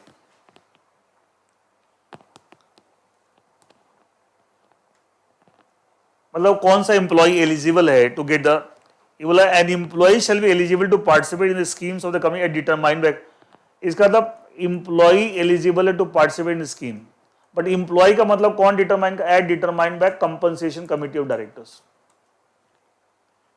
लेकिन इसमें एक राइटर लगा दिया है, मतलब एज पर दिस कमिटी जो भी एम्प्लॉय एलिजिबल ये डिसाइड करेगी, एंड वो जो भी डिसाइड करेगी वो सारे एम्प्लॉय एलिजिबल हो जाएंगे। लेकिन पर्टिकुलर केस के लिए कुछ कंडीशन दे रखी, देखिए क्या, मान लिया कंपनी एक्स लिमिटेड, इस एसपी कंपनी ने मान लिया स्टेट बैंक ऑफ इंडिया से लोन ले रखा, और इस लोन एग्रीमेंट में एसबीआई को राइट है to appoint a nominee director. पढ़ते हैं कंसर्न नॉमिनी डायरेक्टर का जो बैंक्स फाइनेंशियल इंस्टीट्यूशन अपॉइंट कर सकते हैं on the board of company, लेकिन ये कॉन्ट्रेक्चुअल राइट होता है अगर लोन एग्रीमेंट में ऐसा लिखा हो। मान लिया एसबीआई ने एक्स लिमिटेड के बोर्ड पे ए को अपना नॉमिनी डायरेक्टर अपॉइंट कर रखा, ये भी एक डायरेक्टर, एक तरह से इसको भी स्कीम का बेनिफिट मिल सकता है as an employee of the company of X limited, मिल सकता है, इसको भी हम एम्प्लॉय ट्रीट कर सकते हैं, इसको भी स्कीम का बेनिफिट है, प्रोवाइडेड सर्टेन कंडीशन फुलफिल्ड। क्या कंडीशन है, मतलब अदरवाइज और the compensation committee of director के ऊपर चलेगा कि वो किस एम्प्लॉय को एलिजिबल मानते हैं किसको नहीं। इसके लिए कुछ कंडीशन आपको इस रेगुलेशन में दे रखी है, कैसा employee who is a nominee director on the board of this company representing some bank और फाइनेंशियल इंस्टीट्यूशन।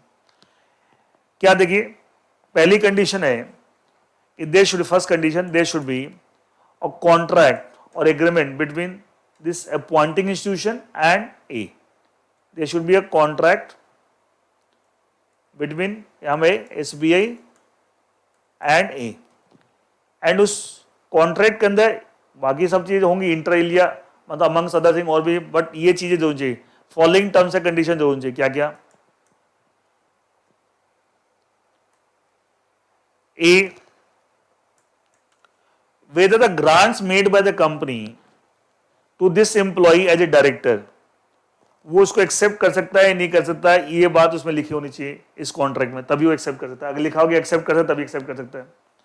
नंबर 2, ये ग्रांट कंपनी जब देगी इसको कि आप ये राइट्स आपको दे रहे हैं, तो वो खुद यूज करेगा, वो इसको रिनाउंस नहीं करेगा इन favour of SBI the nominating institution. Number 3, इसके अलावा कंपनी आपको और कोई लाइक सेटिंग फीस देती है, आप बोर्ड मीटिंग अटेंड करेंगे या और कोई बेनिफिट देती है, तो वो आप रिसीव कर सकते हैं तो सब्जेक्ट टू व्हाट कंडीशन, ये सब बात इस कॉन्ट्रैक्ट में लिखी होनी चाहिए। Second condition, contract, there should be contract between the company, the appointing institution and the nominee director containing these details. Second condition, ये कॉन्ट्रैक्ट जो इनके बीच में है कंटेनिंग ऑल द डिटेल्स, इसकी कॉपी ये अपॉइंटिंग इंस्टीट्यूशन इस कंपनी को प्रोवाइड करेगा, इसकी कॉपी उस कॉन्ट्रैक्ट की, और उस company in turn will forward it to the stock exchange जहां पे कंपनी के शेयर लिस्टेड है। तीसरी बात, ये कॉन्ट्रैक्ट कॉपी अपॉइंटिंग इंस्टीट्यूशन तो कंपनी को दी, कंपनी ने आगे स्टॉक एक्सचेंज में दे दी। ये नॉमिनी डायरेक्टर भी जब अपॉइंट होने का जब पहली बोर्ड मीटिंग इस कंपनी के अपॉइंट अटेंड करेगा, उस पहली बोर्ड मीटिंग में भी इस कॉन्ट्रैक्ट कॉपी ये भी प्रोवाइड करे, दैट इज थर्ड कंडीशन। अगर ये सारी कंडीशन फुलफिल होती है in respect of this kind of employee, which employee who is a nominee director on the board of the company, which is a nominee director on the board of the company, then in that case, that employee who is a nominee director on the board of this company, then that employee that can be considered to be an employee for the purpose of this scheme, and he will also be eligible to get the benefits of the scheme. तो मतलब कह सकते हैं particular इस employ, इस तरह के employ के who is इस तरह के एम्प्लॉय के लिए who is a nominee director nominated by some bank or financial institution, अगर ये सारी कंडीशन फुलफिल हो तब जाके उस नॉमिनी डायरेक्टर को एम्प्लॉय मान सकते हैं for the giving the benefits of this schemes and for the purpose of giving the benefits of this particular scheme. देखिए मैं पढ़ देता हूं, an employee shall be eligible to participate in the schemes of the company at determined and a compulsory committee. फिर इसमें explanation में देगा where such employee is a director nominated by an institution, bank, financial, as its representative on the representative on the board of director, that is the nominee director. Then ये condition fulfill होगी तब जाके he will be considered employee for the purpose of giving the benefit scheme. Number one, the contract or agreement entered into between the institution nominating its employee as a director of the company, he must be the employee of this SBI, and the director so appointed, मतलब इसके और उसके बीच जो contract शैल inter amongst other, और चीजें होंगी जो होंगी, लेकिन ये चीज सर स्पेसिफाई द फॉलोइंग, ये जरूर होनी चाहिए। क्या क्या? whether grants by the company under the scheme can be accepted by said employee in his capacity as director, company जो आपको ऑफर वगैरह दे, ग्रांट ऑप्शन ग्रांट करेगी, क्या आप एक्सेप्ट तभी एक्सेप्ट कर सकते हैं जो कॉन्ट्रैक्ट में ऐसा लिखा हुआ है। That grant if made to the director shall not be renounce in favour of the nominated, मतलब डायरेक्टर को अगर कंपनी ग्रांट ऑप्शन ग्रांट करती है तो ये खुद यूज करेगा, ये नॉमिनेटिंग इंस्टीट्यूशन के फेवर में रिनाउंस नहीं करेगा। ये सब टर्म्स एंड कंडीशन कॉन्ट्रैक्ट होनी चाहिए। Third, and the condition subject to which fees commission other incentive etcetera can be accepted by director from the company.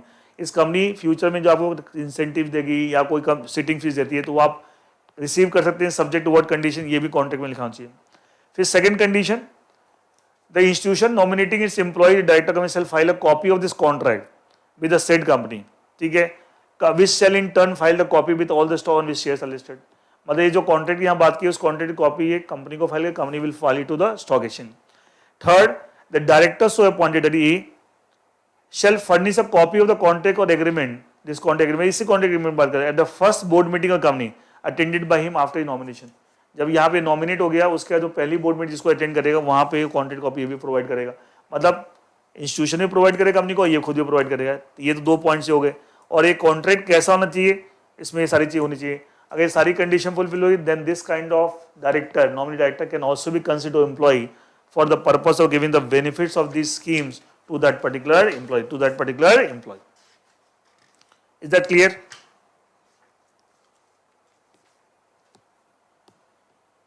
Next is that is the compensation committee of directors। अभी मैंने बताया था company एक compensation committee बनाएगी।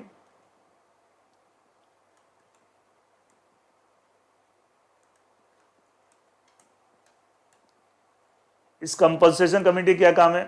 कैसे specialised committee of directors to look after this schemes. This compensation committee of director will do the administration and superintendence of the scheme.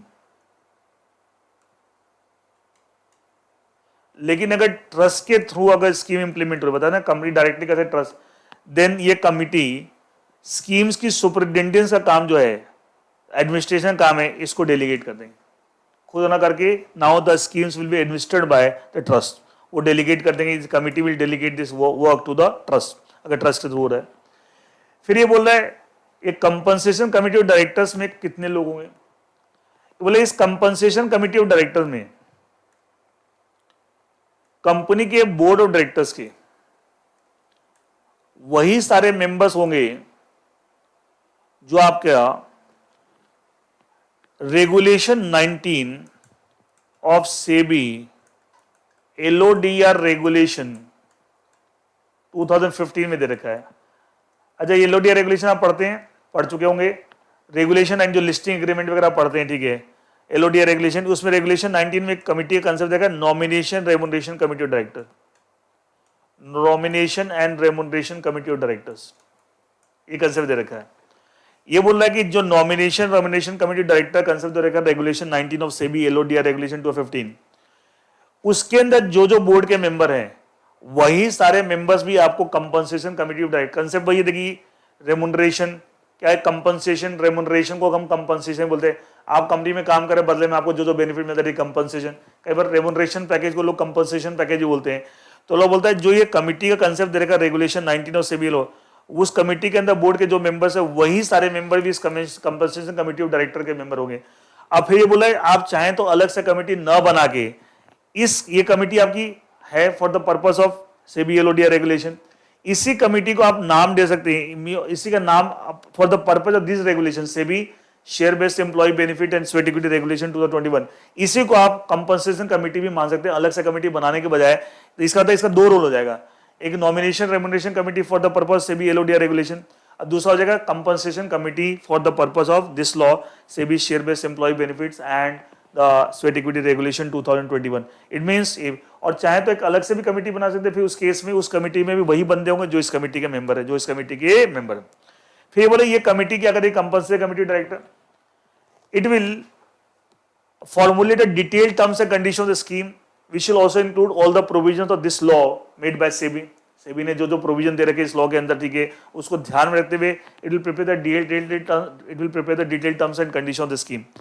Plus, it will also frame the suitable policies and procedure so that company के part पे, trust के part पे, employee के part पे कोई भी security law जो company पे एप्लीकेबल हो रहा है उसका वायलेशन हो जाए, जैसे prohibition of insider trading regulation, उसका वायलेशन हो जाए, तो there should not be any kind of violation on the part of company by the trust और by the employee relating to any security law, violation any security as applicable company, in order to ensure that का violation ना हो जाए, उसके लिए all the suitable policies and procedure will be framed by the compulsory committee of director to be followed by company, to be followed by employees and the trust, so that उनका वाले। तो ये role है compulsory, मैं एक बार पढ़ देता हूँ। A company shall constitute a compensation committee director for administration and superintendence of the scheme. It may be noted where the scheme is implemented through trust.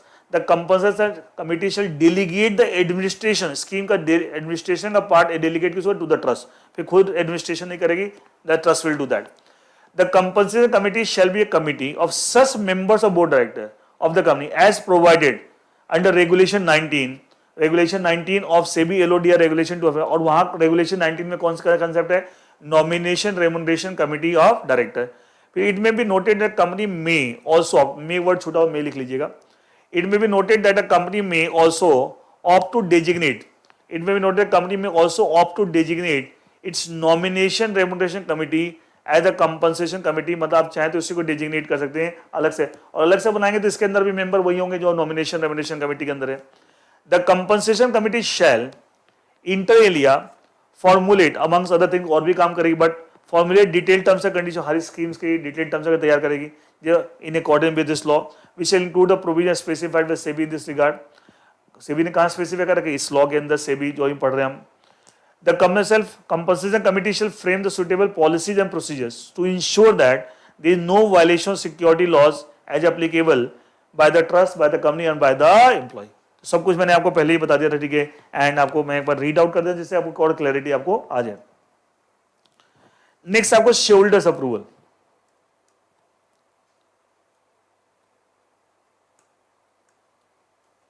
अभी मैंने बताया था कि company under any of the schemes जब अपने employee को option grant करती है कि आप ये बेनिफिट ले सकते हैं बिफोर ऑफ, अच्छा कैसे, एक तरह से ऑफर है कंपनी की तरफ से, before granting the option to the employee, company compensation committee of director के स्कीम ड्राफ्ट करेंगे, compensation committee director scheme draft की, ड्राफ्ट तो कर लिया आपने, लेकिन अभी आप ऑफर मत कीजिए to the employee as per the scheme. पहले ये स्कीम किससे अप्रूव कराइए, शेयरहोल्डर से पासिंग है सर। अच्छा, जब शेयरहोल्डर के पास ये ले जाएंगे तो जनरल मीटिंग का जो नोटिस होगा, क्या उस नोटिस के हिसाब से ये क्या स्पेशल बिजनेस होगा? क्या आप जानते हैं ऑर्डिनरी बिजनेस 4 ही होते हैं। अच्छा, स्पेशल बिजनेस जब होगा तो क्या इसका एक्सप्लेनेटरी स्टेटमेंट भी होगा? तो लॉ बोलता है उस एक्सप्लेनेटरी स्टेटमेंट में कंपनी के हिसाब जो रिक्वायरमेंट वो तो डालनी है। इन एडिशन टू दैट, इस लॉ के अंदर SEBI share based employee benefits and secretary regulation 2020, उसमें भी जो अलग से रिक्वायरमेंट है इन दिस एक्सप्लेनेटरी स्टेटमेंट क्या क्या चाहिए चाहिए वो सब इन्फॉर्मेशन भी आपको एक्सप्लेन, सो दैट शेयरहोल्डर जब एसआर पास करने का प्रपोजल रखा जाएगा, they can take a well informed decision, they can take a well informed decision. ये तो आपको चाहिए आपको शेयरहोल्डर से। और मैंने होता है ट्रस्ट रूट से कराना है तो इस एसआर में स्पेशली मेंशन होना चाहिए कि ट्रस्ट रूट से। अगर आपने एसआर में मेंशन नहीं किया ट्रस्ट रूट से तो उस केस में क्या होगा, फिर बाद में आप सिर्फ डायरेक्टली रूट कंपनी डायरेक्टली कर सकती है, फिर ट्रस्ट रूट से नहीं कर सकती, मैंने पहले बताया था। ये तो चाहिए। इन एडिशन टू दैट, ये तो चाहिए, in addition to that shareholder की अप्रूवल और चाहिए by way of OR for certain things, ये एडिशनल है, वो तो चाहिए एडिशनल रिक्वायरमेंट 4 केस में। कौन से 4 केस हैं?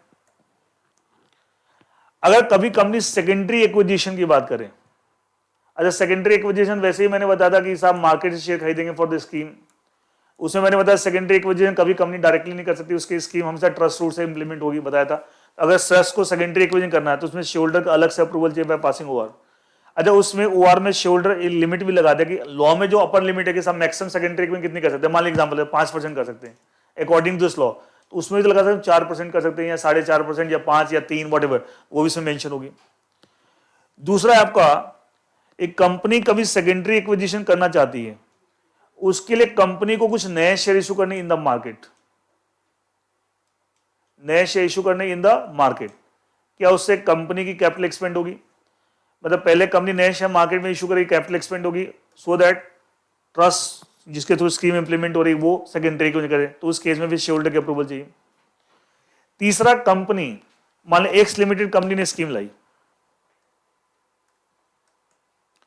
और कंपनी स्कीम के अंदर बेनिफिट मतलब ऑप्शन ग्रांट करने चाहती है अपनी होल्डिंग कंपनी जैसे एस लिमिटेड या अपनी सब्सिडरी कंपनी के एम्प्लॉइज को। अपने एम्प्लॉय को तो आप कर ही रहे थे, लेकिन आपने अपनी होल्डिंग या सब्सिडरी कंपनी के एम्प्लॉइज को बेनिफिट देना था अंडर स्कीम, उनको ऑप्शन ग्रांट करना थे, तो उस केस में फिर शेयर होल्डर की अलग से अप्रूवल चाहिए by passing over. And the last case है, ये एक पर्टिकुलर ईयर में इन 1 ईयर एक पर्टिकुलर एम्प्लॉय को, एक पर्टिकुलर एम्प्लॉय को greater than equal to 1% of the issued capital, इसका बेनिफिट आप देना चाहते हैं under any of the scheme. In 1 year particular employee को greater than equal to 1% issued capital का बेनिफिट देना चाहते हैं, तो उस केस में भी आपको शेयर होल्डर की अलग से अप्रूवल चाहिए, शेयर होल्डर्स की अलग से अप्रूवल चाहिए हुआ। देखिए मैं वो पढ़ता हूं, शेयर होल्डर्स अप्रूवल स्कीम, ये 4 केस में फिर अलग से चाहिए इन एडिशन टू दैट। बाकी वो पहले वाला जो एसआर की रिक्वायरमेंट तो सब में हाई है। A scheme shall not be offered to the employees of a company, company offer नहीं करेगी unless the shareholders, company scheme बना ले, कंपनी का ड्राफ्ट कर ले, तैयार कर ले, लेकिन सारे डिटेल टर्म्स एंड कंडीशन, लेकिन ऑफर पहले किससे अप्रूव करें, शेयर होल्डर मतलब board of director with the help of company committee तैयार करा लेंगे, लेकिन शेयर एम्प्लॉय को ऑफर नहीं करेंगे पहले, फिर share holders approve unless the shareholders of the company approve it by passing a special resolution general meeting, the explanatory statement to the notice, क्योंकि स्पेशल बिजनेस होगा, and the resolution proposed to pass a shareholder for the scheme shall include the information specified by SEBI in this regard। इस law के अंदर जो सेबी ने आपको कुछ चीजें प्रिस्क्राइब करेगी, ये चीजें एक्सप्लेनेटरी स्टेटमेंट वो आपको सब होनी चाहिए in addition to the requirement of companies Act. Approval of shareholders by separate resolution, खाली रेजोल्यूशन पढ़ लिखा, इसका तो ओआर है, ये एडिशनल है। Approval shareholder by separate resolution that is or in the general meeting shall be obtained in the following case. पहला, secondary acquisition for implement scheme, अगर सेकेंडरी एक्विजिशन करना चाहते हैं एंड उसमें अपर लिमिट भी होगी, सच अप्रूवल जो shareholder का OR shall mention the percentage secondary subject to limit, मतलब लॉ में जो अपर लिमिट है उसके अंदर 5% का लिमिट है, 5, 4, 3, 2 जो भी 4.5 वॉटेवर, वो भी लिखा रहेगा in the OR. Secondary acquisition bye the trust in case the share, अगर ट्रस्ट सेकेंडरी एक्विजिशन करना चाह रहा है, ठीक है, एंड उस केस में कंपनी सेकेंडरी एक्विजिशन ट्रस्ट के थ्रू होगा, एंड उस केस में कंपनी उसके लिए नए शेयर मार्केट में so that trust can acquire the share from, इससे कंपनी कैपिटल एक्सपेंड हो रही है उस केस में।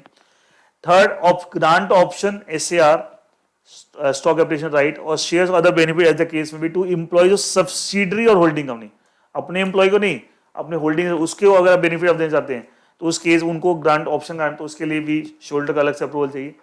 एंड ग्रांट, क्योंकि ये कंपनी ऑप्शन ग्रांट कर रही है कि इसकी अब ये इनके एम्प्लॉय को, इनके एम्प्लॉय को, अपने होल्डिंग कंपनी के एम्प्लॉय को या अपने सब्सिडी कंपनी एम्प्लॉय को, ये होल्डिंग सब्सिडी कंपनी कुछ ऑप्शन ग्रांट नहीं कर रही, तो उस केस में इसको फिर अपनी कंपनी के शेयर होल्डर की सेपरेट अप्रूवल चाहिए। एंड द लास्ट है ग्रांट ऑप्शन एसएआर शेयर्स और other benefit as the case में भी to identified employee, certain particular employee during any 1 year, एक साल में, इक्वल टू और exceeding 1% issued capital of the company, company की इशूड कैपिटल 1% या उससे ज्यादा, एक साल में कुछ सर्टेन एम्प्लॉय को ये बेनिफिट आप देना चाह रहे हैं under this scheme at the time 1% कैसे at the time of grant option all that, तो उस केस में भी फिर शेयर होल्डर की अलग से अप्रूवल चाहिए।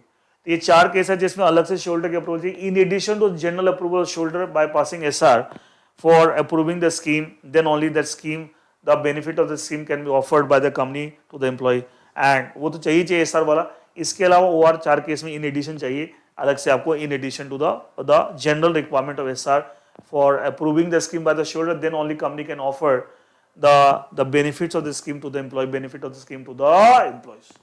सो यहां आपको एक्चुअली तो अभी इस क्लास में ऐसा करते हैं, इस क्लास में मैं यहीं तक आपको, इस क्लास को मैं यहीं ओवर करता हूँ, 1.5 घंटा आप करीब हो गया है, एंड क्योंकि बहुत ज़्यादा आपके लिए भी हुआ। एंड अगली क्लास में इस पूरे चैप्टर में, इस पूरे टॉपिक में आपको मैं टोटल 3 क्लास लगाऊँ तो 1 क्लास हो गई आपकी। अगली क्लास के अंदर हम जो 5 स्कीम बताया ना, जो 5 तरह की स्कीम, उससे रिलेटेड जो भी प्रोविजन और बचे वो मैं कंप्लीट कर दूंगा। और जो थर्ड क्लास वो पूरा स्वेट इक्विटी से रिलेटेड, पूरा थर्ड क्लास पूरा किससे रिलेटेड लेंगे, स्वेट इक्विटी से रिलेटेड आपको लेंगे।